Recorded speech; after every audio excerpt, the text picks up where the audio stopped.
So, how you doing? A little nervous, but good. Good. Nervous is always good. You know what that means when I you're talk nervous? too much when I'm nervous. But do you know what that means when you're nervous? They said that's God It's shaking the truth in you. God. It's God shaking the truth out of you. Say, yo, don't lie to these people. Let them know the truth. Oh, yeah, that's one thing I pledged to do in sobriety. Can you state your name and everything for the people My watching? name is Ashley Byington. Okay. I am in recovery. I actually only have, this time around, 1 month and 9 days today. 1 month and 9 days. 1 month, 9 days today. This was not my first challenge with recovery. I've been in and out of recovery since I was 14 years old. I had a really tumultuous family relationship. It was battles and battles and battles. I had a very rough start. It's from 3 years old. At 3 years old, I was molested by my babysitter's boyfriend at the time.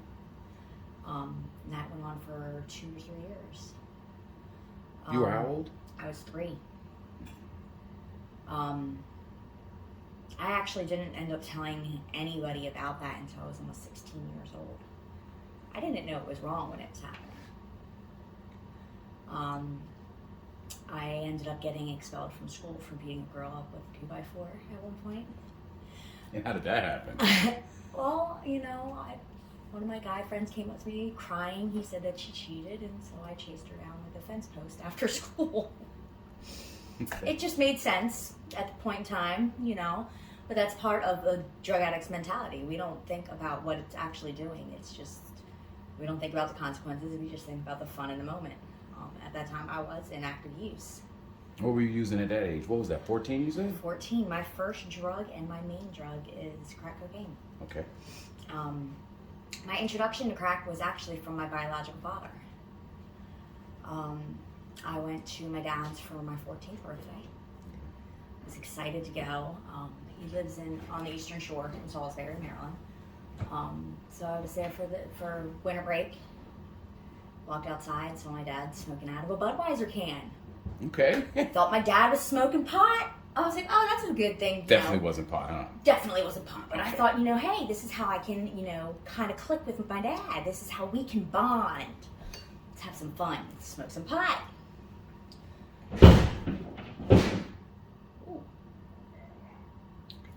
Guess we can keep going. Something fell. So, I walk out to the garage. I see Dad with the Budweiser can and a lighter and smoking up. And I'm like, Dad, let me hit that. Yay.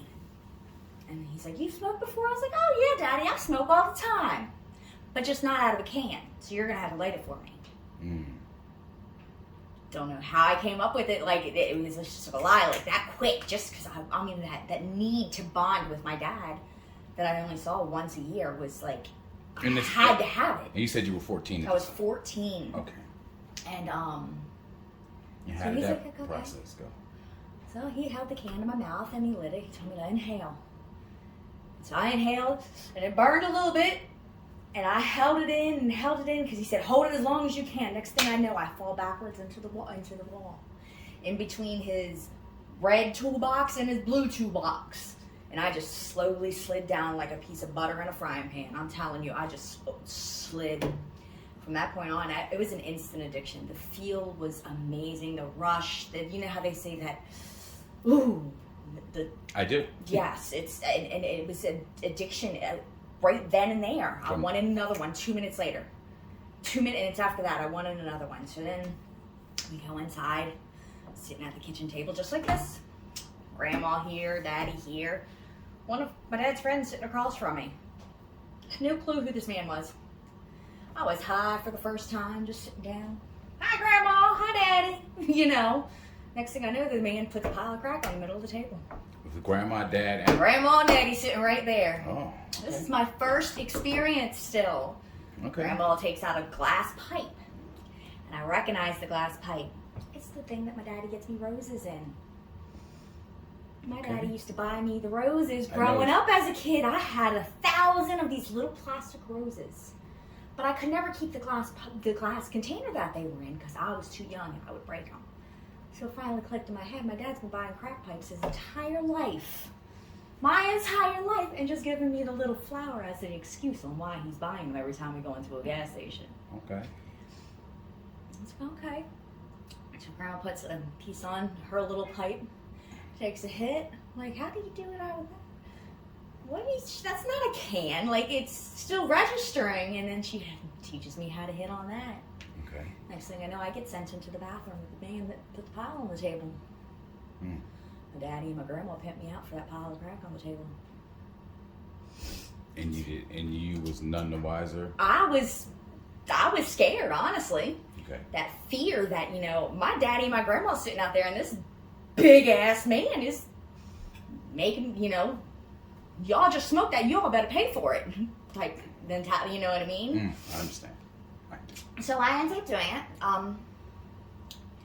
And that went on for 3 or 4 days straight with, my grandma went into the bathroom several times with the man. I did, you know what I mean? And this whole time, my 3-year-old little sister's sleeping in the next room. I'm getting up, making her breakfast, and still doing all the things. She thinks life is normal.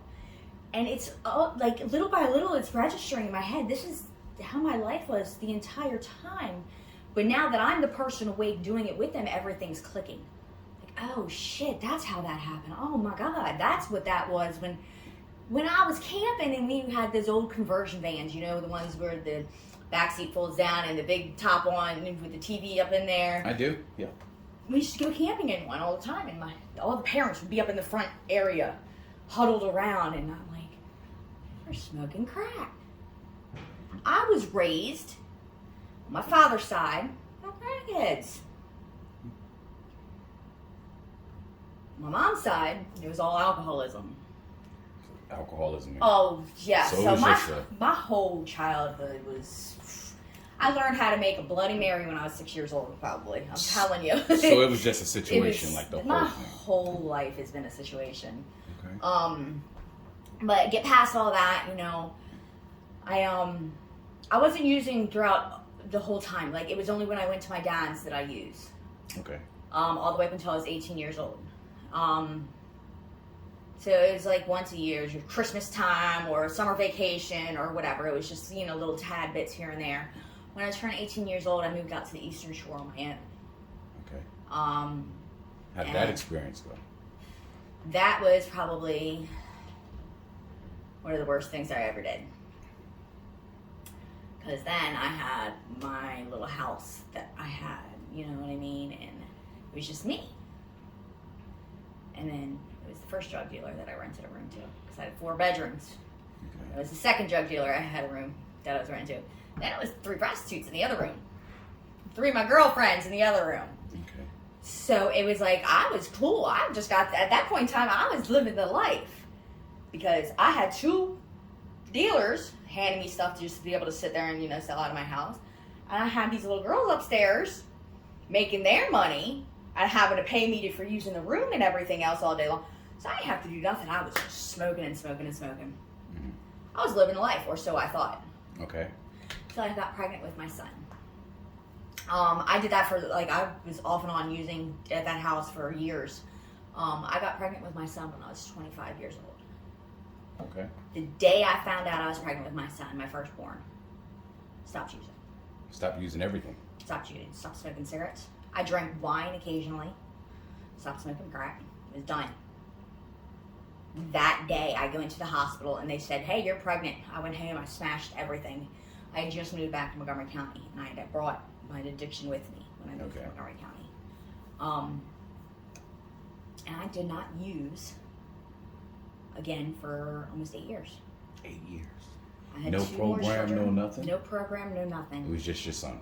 It was my one son, and then I had 2 more. I have 3 boys right now. Okay. I have 3 boys too. Oh, I have a 4th one on the way. 2018 and 16. Come on. Oh, wow, yeah. I have a 10, 8, and 5. 10, 8, and 5. Okay. So they actually helped you stop using for that 8 years, the Yes, children. and it was an amazing life. And how was the life situation with the significant other? It was the same Yeah, guy? well, my first son was in active use, so I do not know who his father is. Okay. I will never know because of the lifestyle I was living, and that's something I have difficulty trying to explain to my son, because he's like, well, everybody else has a dad, why don't I? I said, you got a dad, you just got different blood. That's the best way I've been able to explain it to him. Because he claims, or the father of my other two boys claim my oldest. He claims them all? He claims all of them. He is... As a man should. Yes, and he was an amazing father when he was there. He supported us, he did everything. We lived out in Virginia for a while.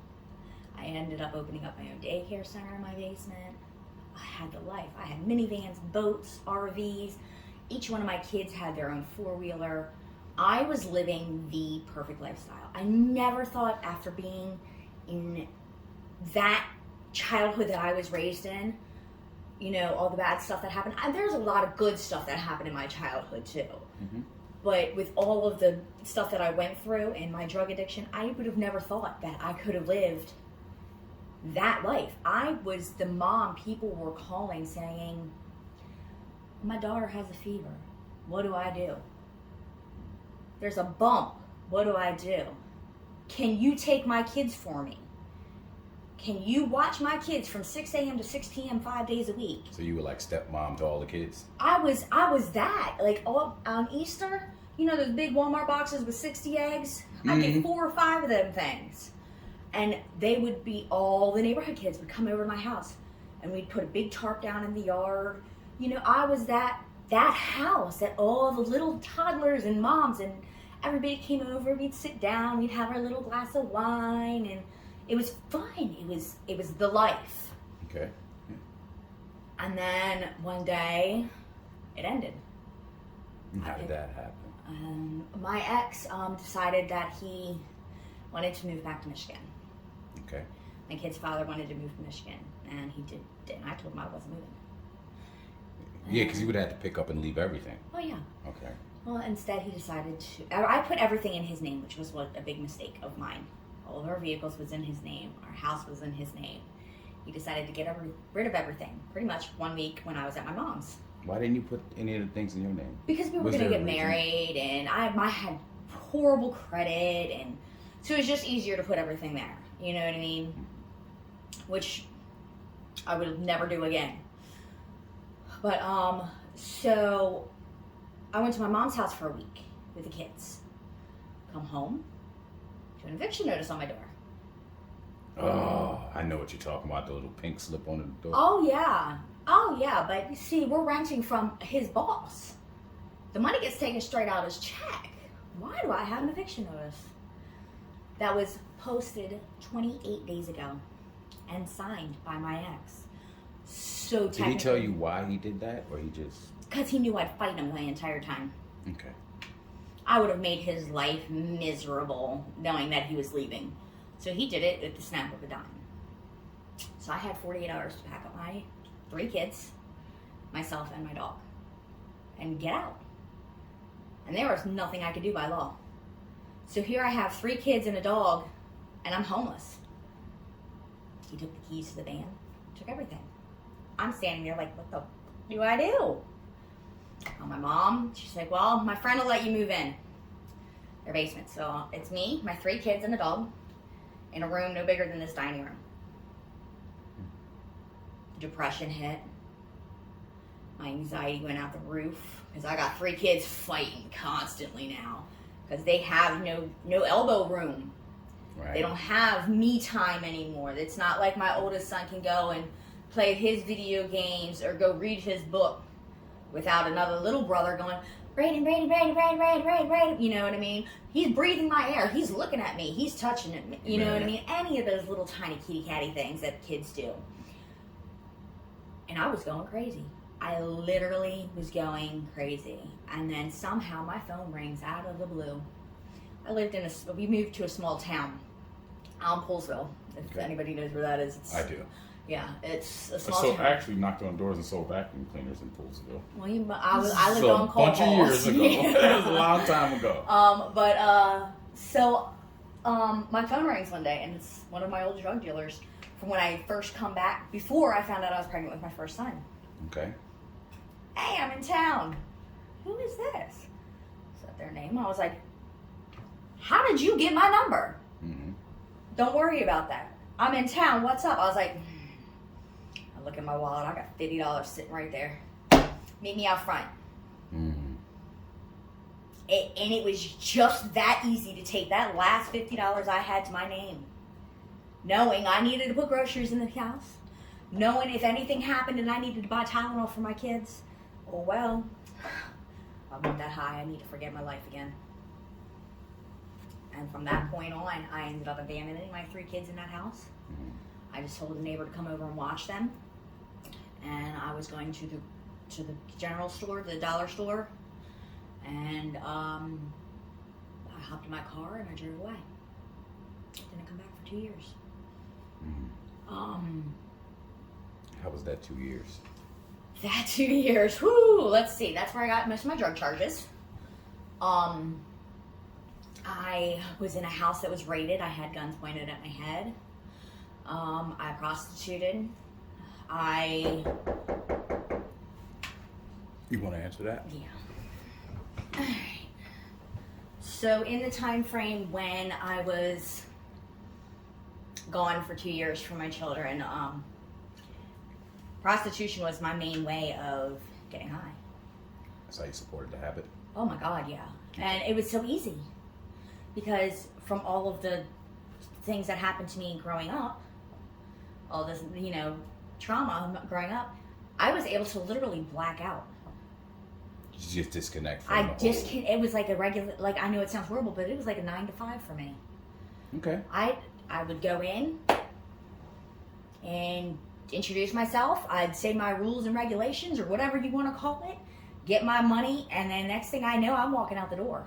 I can honestly say I don't remember 90% of the things that I did. Mm-hmm. Like, because it literally, it's trauma still. So it's just my natural way of my brain blocking it out, thank God. Disconnect so you don't have to relive the trauma. Yeah. Okay.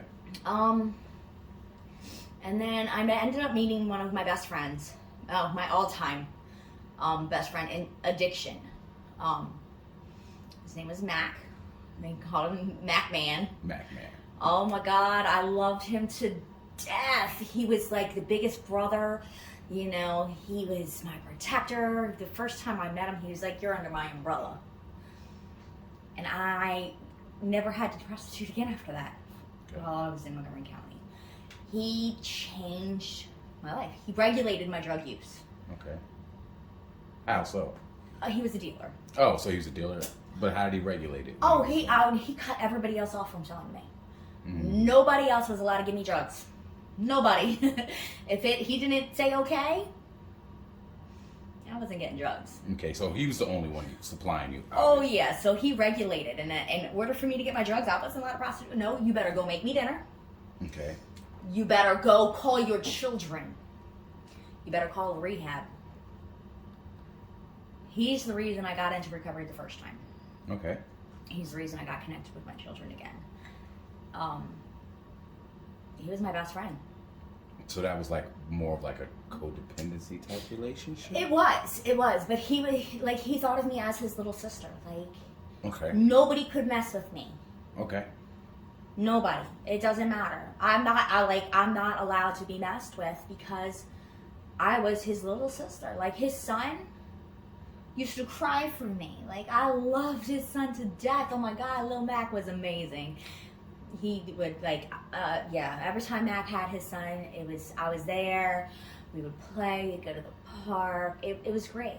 So he actually he supported me. And Financially, physically. He made sure I ate every day. He made sure I showered. Because I'm sorry, an active addiction, we all do it. Some of us just don't even think about taking care of ourselves, and it's just how it is. So he actually supplied you with the family that you didn't have. Yes. Obviously, but the drugs was the part that... Yes. Was in my drug life, yes. Okay. And unfortunately, a little over a year ago, he ended up getting shot in the back of the head. Mm. This happened in Montgomery County as well? Yeah. Okay. Mark, that's amazing. His real name's Mark, and he's just... I loved him to death, but I still miss him. That'll never fade. But when I do things now, I think, what would Max say? You know what I mean? So were you guys still like living together when that happened to him? No, I was actually in rehab. He was in rehab. I was in rehab. He convinced me to go to rehab.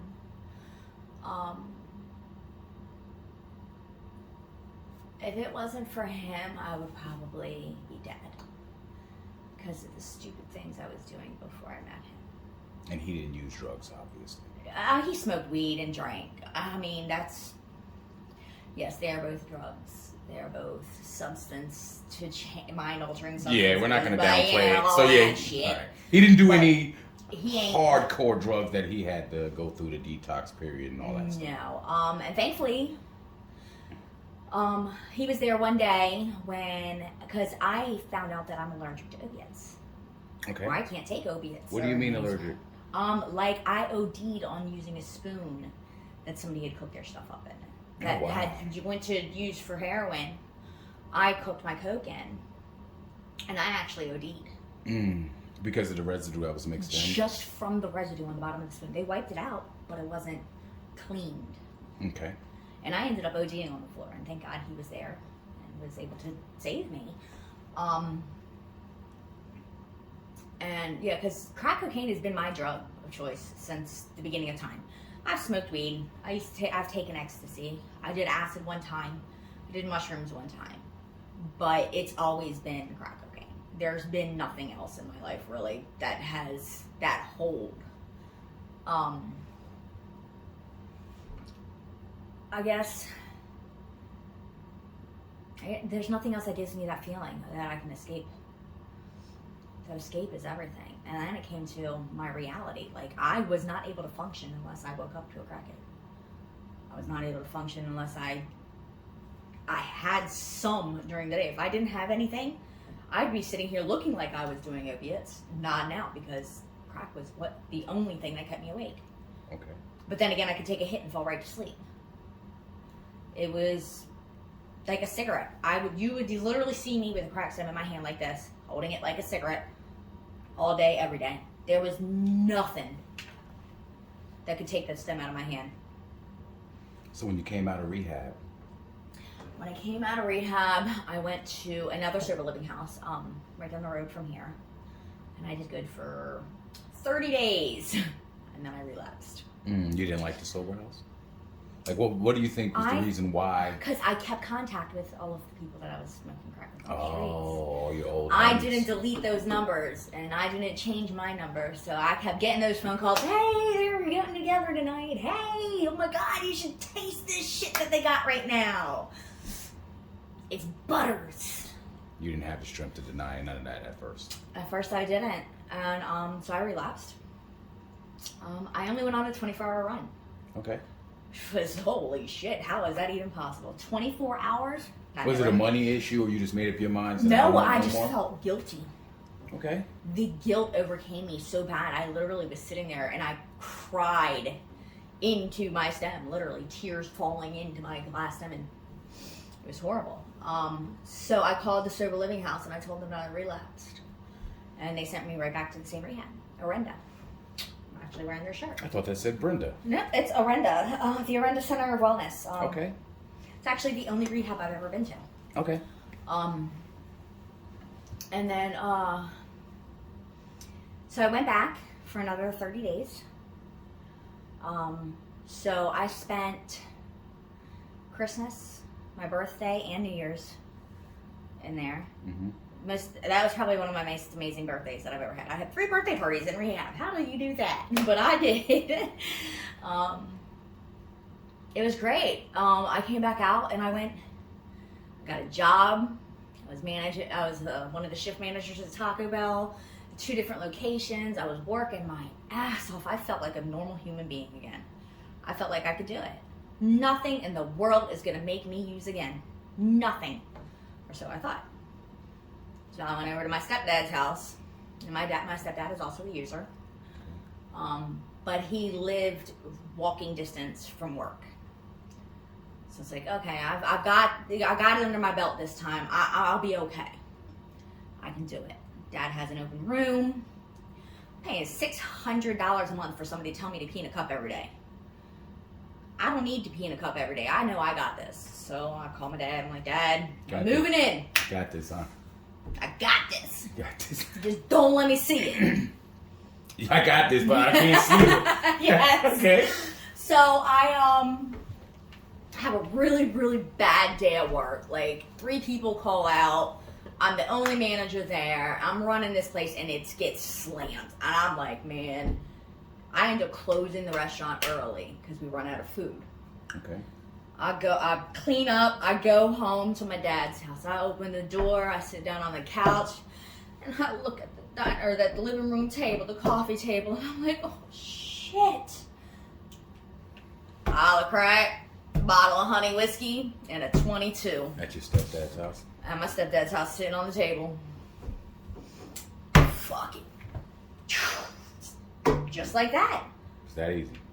I mean, just from seeing it, it's like everything else is gone. So everything just Poof, gone. I gotta get high. I don't give a shit how much I'm losing. That night alone, I spent $2,000 I had saved up. And one night getting high, just by buying a 20, a 50, a 20, a 50, a 20, a 50, a 50, 100, 100 here, 100 there, you know what I mean? Just me and my daddy getting high all night long. My stepdad. Next thing I know, 3 days later, what the hell just happened? So you and him were just sitting for 3 days. Yeah. I thought it was a day. I thought it was overnight. Like, that's honestly how it felt. And I never had to get up because of Cash App. Never had to go to the bank to withdraw money because of Cash App. Cash App is a devil's play toy. It really, really is. Because you don't have to get up and go to the bank. You ain't got to make no effort. You don't got to do nothing. Every drug dealer around has Cash App or PayPal or something. You can just send them right to them. You ain't got to leave the couch. I've been out of the game a long time. An ATM is nothing. An ATM is, hold up, let me pick up my phone. Cha-ching. Okay, you got your money, now give me my shit. That's the ATM. I got you. That's it. That phone is So after that 3 days, you didn't call work? I ain't call work. I got a text message. So I guess you quit? I'm like, oh shit. Oh, I still had the keys to the restaurant, both restaurants, 2 safes, 2 everything. Oh, that wasn't good.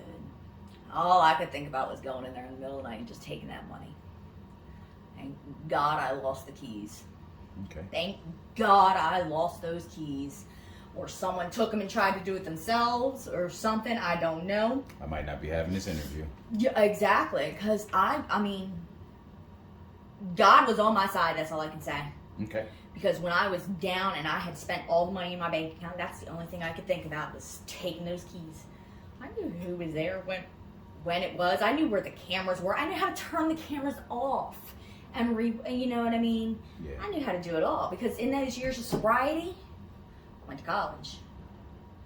While I was running that daycare, while I was doing all the good stuff, you know, I went and got my GED. Went to college, you know, that was the good life. Yeah.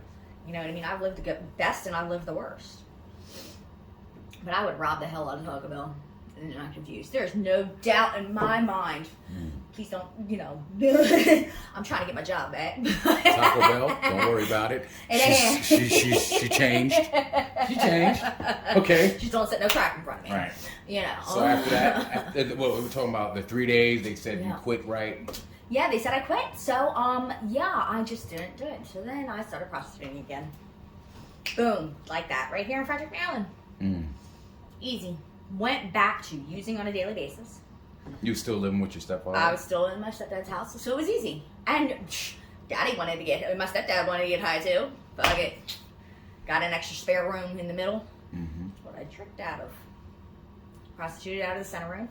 My dad's bedroom was in the front of the house. There was a center bedroom where I tricked out of, and my bedroom in the back. There was times when I barely even finished doing what I was doing in my dad's hand. It was like, here's the doorway. His hand would come in just like this so he'd get his money. Because I had to pay. Then I turned into the girl paying for the room.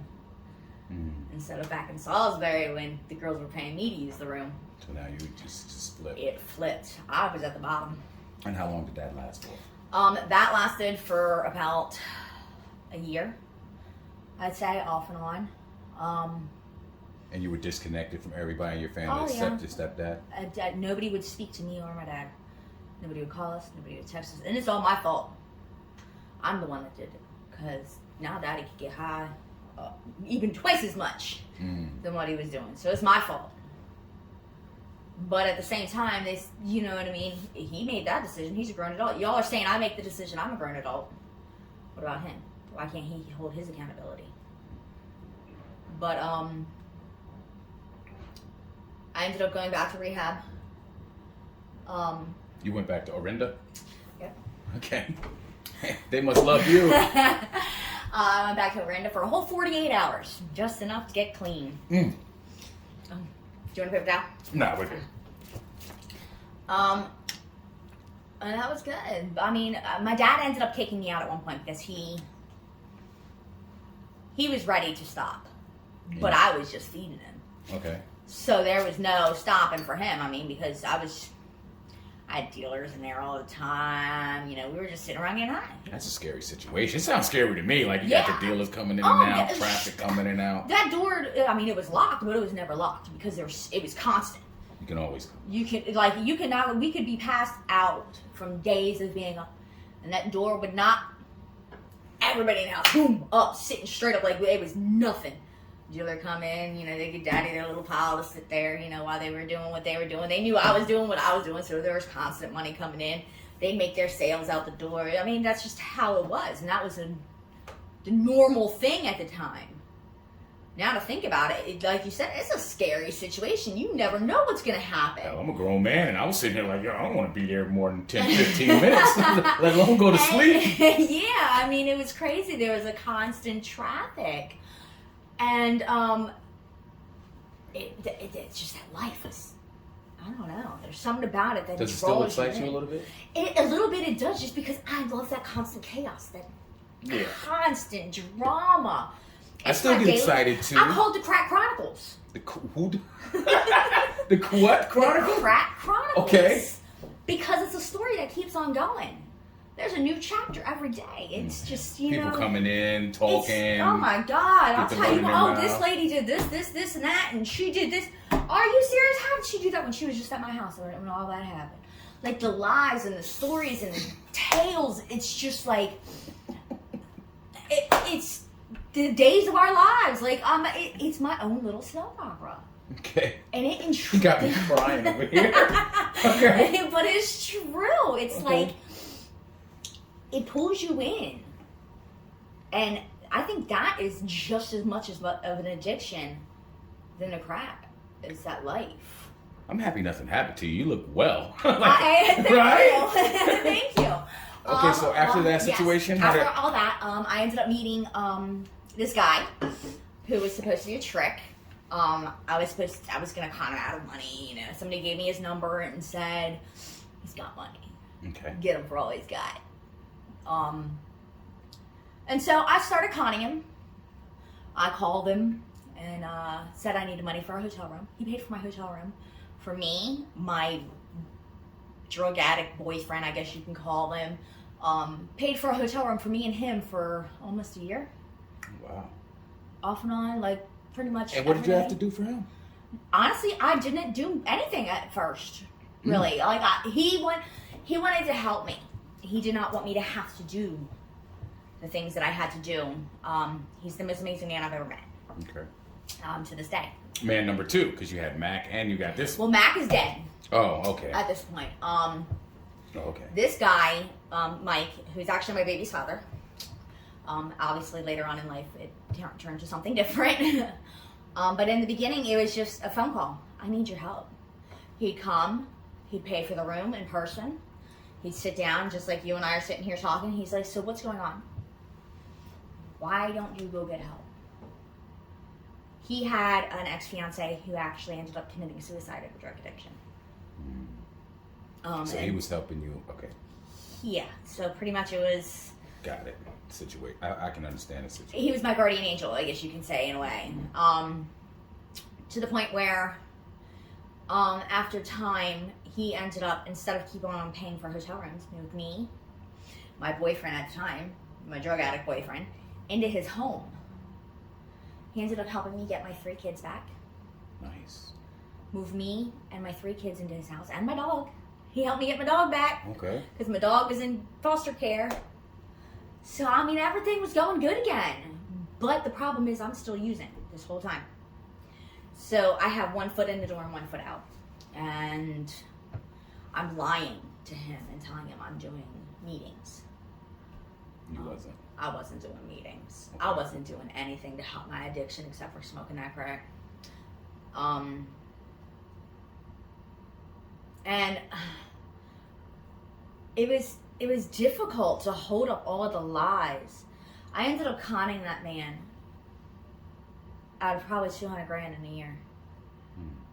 $200,000 of crack. That's not including hotel rooms that he paid for.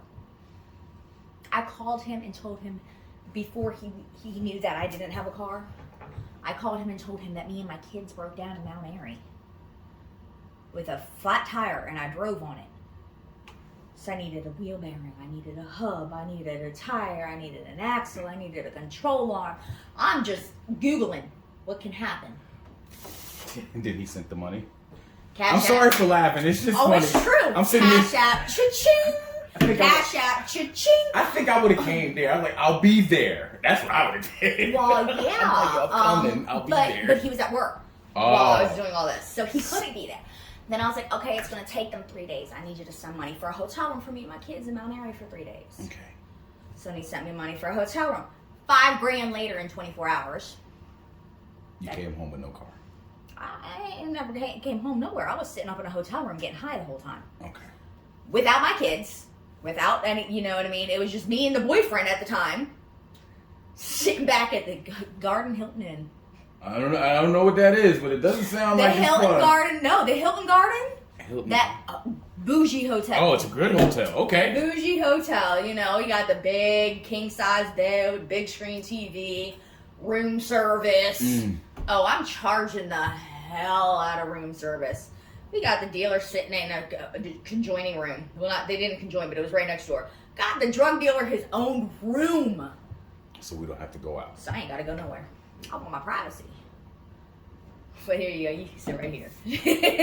Sit at my dining room table, pretty much. It was back to that. But instead of at my dining room table, it was the next hotel room. So after that situation, what happened? Then, did he find out what you did, or eventually, one of my friends and I that were conning him out of all the money, me and her got an argument, and she ends up calling him and telling him all the lies. Oh, wow. It rats me out, thinking that she can start getting that money. She's the honest one. That ain't work out in her favor, though.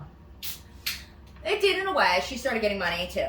So now it wasn't just me conning this guy, it was her conning this guy. So we were both getting hotel rooms, and we're both doing this, and we're both flip-flopping around, getting whatever. And it lasted for a while. And then I broke up with my boyfriend, thankfully. Okay. And I decided I wanted to get clean. It just poop. One day you woke up, I want to get clean now. I want my kids back. I saw my kids at believe it or not, at the liquor store. Wow. They were there with my dad, my stepdad. They were, because my dad had stopped smoking. He was still drinking, but I go to the liquor store, my kids and my dad are standing in the liquor store. And it was just like, God, I miss them so much. I dropped down to my knees. I started bawling my eyes out. My kids came running up. I'm going to cry, but they came running up to me, and it was that reunion that you want to never have, but to have. I never wish that feeling of straight worthlessness. I felt like the biggest piece of shit on earth. That my kids have to run up to me like they're never going to see me again and hug me. It's horrible. Unfortunately, my kids had to do that at that same liquor store. I ran into them several more times because I relapsed several more times. I've been to rehab 5 times. This last time was my 5th time. And I want to say I will never use again, but I only know about today. Okay. I know this morning I didn't want to use. I know as of right now I have not used today. I know over this evening I'm not going to use. So how did you get here? I went to rehab, did another 30-day. I still have dreams. Still wake up holding my breath like I'm smoking. I mean, like I said, I'm only 1 month, 9 days. Oh, 40 days. So it's These are the good times. Best of times, worst of times. In my opinion, well, first 30, 60 I days. mean, I am 6.5 months pregnant. And that's by the guy? That's by the guy, because we ended up actually getting in a relationship and moving in together. Okay. And, you know, he helped me. Is he still in your life now? He is. He actually we're not together. And that's because I relapsed while I was using. Okay. Or while I was pregnant. Okay. So he didn't want, you know, he had to cut me off completely there for a while. Financially and physically and everything. Like he would not answer the phone for me, and he had to do that, unfortunately, in order for me to get back to rehab this last time. Okay. But like, it's still a daily struggle, and it's never gonna be a-okay. It will never be a-okay. Like right now, I just got news. My last doctor's appointment, they told me that my baby has a hole in his heart. Today, I had my appointment to find out that the hole has closed. And that's through the grace of God and because I stopped smoking crack. The baby has a chance. But then again today, I also got bad news that there's part of the brain that's enlarged. Do I have to go have special tests done for that? It's a daily struggle of, you know, being pregnant and when I was using, I didn't think of my children in active use. I regret that every day. I'm going to struggle with that every day of my life. My kids were nothing to me while I used. Today, in sobriety, my kids are everything. That's what I fight for every second of every day. And I possibly could have done damage to this child that I can never fix. I did damage to my other kids, and they weren't in, you know, utero. It wasn't while I was pregnant with them. I was clean through those pregnancies. Mm-hmm. It hurts. Like, this child is going to suffer, and it's not even alive yet. Like, it's alive, but it's not here yet. You never know. I hope. You might be okay. You never know. I hope. But I also have to prepare myself so that I don't relapse. I'm definitely going to have to come back and interview in like a year. Oh, I got to come see you. We got to sit down again in a year. I have We absolutely have to sit down in about 1 year. I mean, serious. Like I contact most of the people, and I would love to see what happens. Of course. In a year. Oh yeah, I'll be in the Frederick area. And the other female that I interviewed here, she wasn't really as talkative as you, but maybe in a year she would probably have a little bit more to say. Oh yeah. So what would you like to say to any mother or somebody in addiction? Don't give up. Don't give up. Don't give up. And what? Relapse is part of recovery. It doesn't mean you have to relapse, but it happens, and take it one day at a time. I know that is the most sad saying there is, and it's annoying as shit, but take it one day at a time. Have you did start like a 12-step program or something? Do you have a sponsor and things like that? I actually am looking for a sponsor right now. Okay. You might find but, one. Well, when they see this. Huh? You might. You never know. I think I scared off my last one. What do you mean scared off your last one? I see. I was still dabbling with stupid things at the time. Okay. Like I still had the addict mentality, where I can, you know, I don't really have to go to meetings. You know, can't you just sign my slip for me? You know, and just asking her to do stupid shit. So she was just like, if that's how you're going to be, then I don't want to be your sponsor. Nice. I scared her off by doing stupid shit. But this time I'm going to work the 12 steps the way that they're supposed to be worked, not my way. It's the only way that it's going to work. With God and the 12 steps. I love the 12-step programs. I love both of them. Well, the both main ones. So there's 112-step programs. Yeah. I love AA and NA. And that's just my. Yeah, me too. It's just how it is. So, All right. yeah. That was a great conversation. You're easy to talk to.